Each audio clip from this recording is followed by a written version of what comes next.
this is Jennifer Torres, reporter with CMSWire, and this is CMO Circle.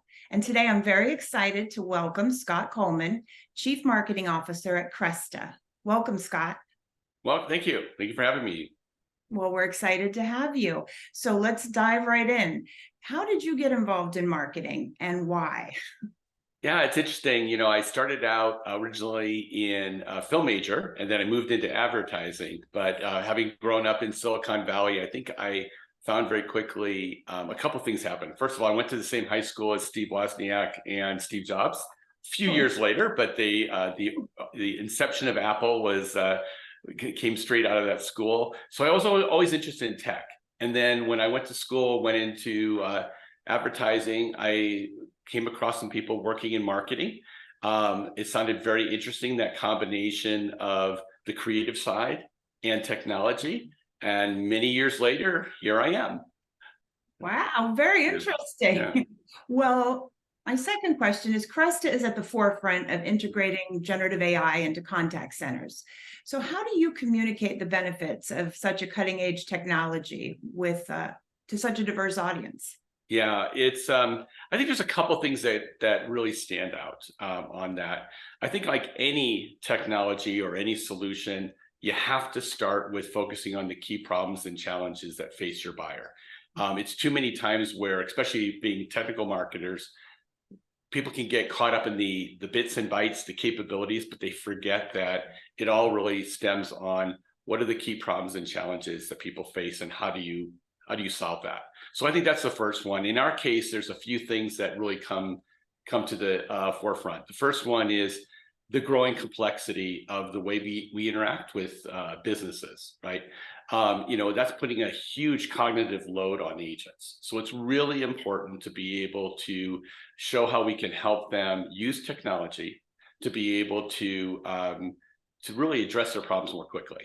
Also, dealing with agent turnover. Like every industry, the turnover has been so high, and it's back to pre-pandemic rates there. And so, how do you bring on board new agents? So, helping them to understand that as well. And then I think the other one, besides focusing on the problems that they face, it's customer proof points. Right? There's so much new tech out. Generative AI is, the latest buzzword for many people, although we've been doing this for about 5-6 years. And people get a bit jaded. Is this real? Does it work? So you have to really ground it in proof of what customers are doing, particularly in the industry the buyer is in, and really reinforce the reality. What are they seeing as the actual results along the way? Right. Well, that leads into my second question, because introducing AI, especially generative models, into traditional contact centers can be met with a lot of resistance or skepticism. And, you mentioned a few challenges, but what are the primary challenges in marketing Cretsa's solutions to potential clients?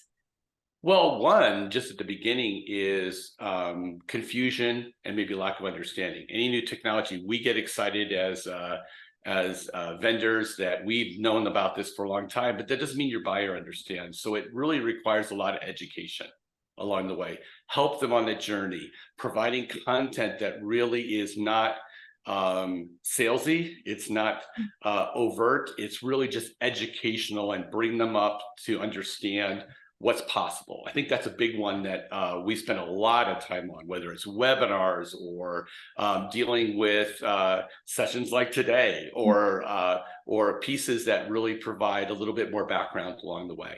So that's the first one. Second, don't overpromise.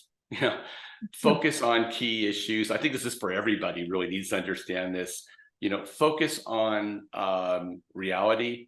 It's better to under-promise and over-deliver than the other way around. And so I think it's really a key one there. And then for us, there's specific things around generative AI that come to play. With any new technology, it can be used well or not so well. And so we really stress how it's provided to the agent, where it's really something that's hidden from the customer. The customer doesn't have to worry about it. It's behind the scenes. So it's really a tool to help augment the agent. So using that information to give them guidance, hints and tips and how to handle a problem, the agent is that intermediary. They can ensure that it's done properly along the way. It's the right answer at the right time. And then I guess just the other factors are specific to contact center. It's a high volume environment. You can't go ahead and provide a tip on how to solve a problem to the customer 20, 30 seconds after they raised it. It has to be in the moment. So we have to show that the transcription is accurate and that the recommendations are timely. And so again, that comes back to those customers, those proof points along the way. Okay.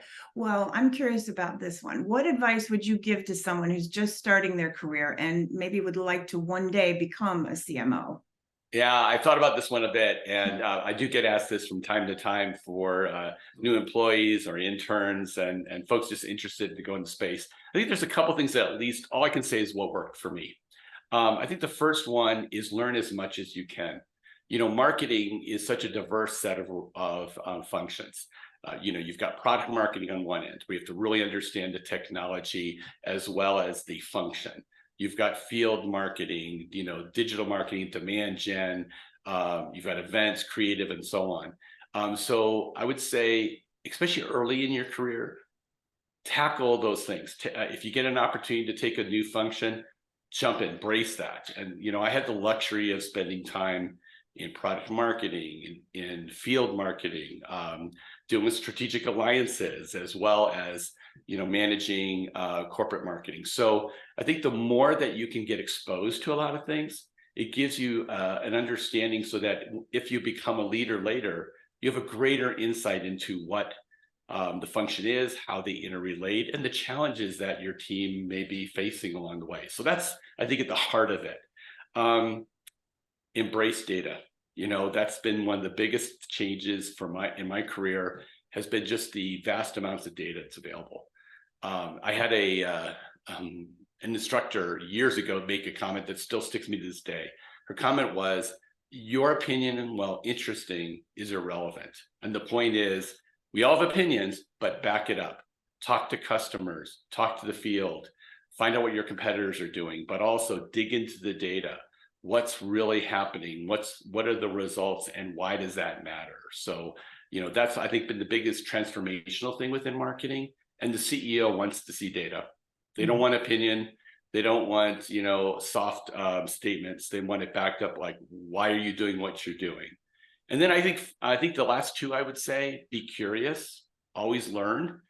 And maybe related to that is try new things, be willing to fail.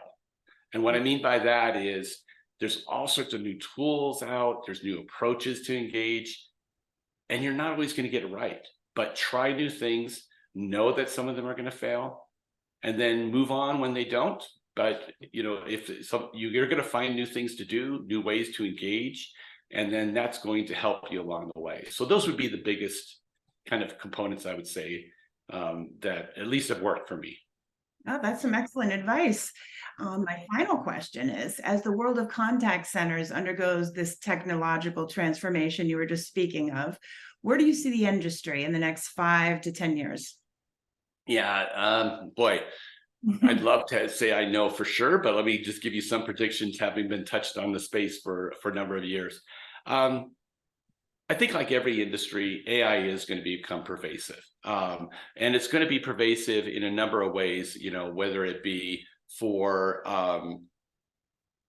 making it easier and for the customer. And again, I'm focusing on the customer, not the company, to be able to engage with an organization over self-service, right? But make that as they're going to be seeing that the tools, conversational intelligence, virtual agents are going to become richer and richer. So more and more things can be done over a self-service environment, because that's just the way things are moving. At the same time, we're going to continue to see agents involved. They're going to be there. They're not going away. We've been talking about it for 15 years, but they're going to be more specialized. And so the AI will be used more over there. One of the things I think you're going to finally start seeing is more personalization, where when I contact a company, they not only know who I am, but they truly treat me as an individual. And, we've always said to do that. There's been a lot of data, but it hasn't been combined with the tools to make it accessible and actionable in the moment. So I think we're going to see more of that. I think those are the biggest things along the way. People are humans. We like to talk to people. We like to engage. But it's really just going to be helping folks do their job better over time. So again, I think those are the biggest changes that we're going to see along the way. And then finally, there's going to probably be other ways to communicate I haven't even thought of, right? I mean, we have dozens of ways to talk to someone. And so I'm sure they're going to come up with some ones that I haven't a clue what that's going to be, but I'm sure they will. Absolutely. So. Well, Scott, I really appreciate you being with us today and sharing all of your insight. I really thank you so much. Great. Thank you, Jennifer. It's been a pleasure. Of course, this has been CMO Circle with Scott Kolman, CMO at Cretsa. Thank you for joining us.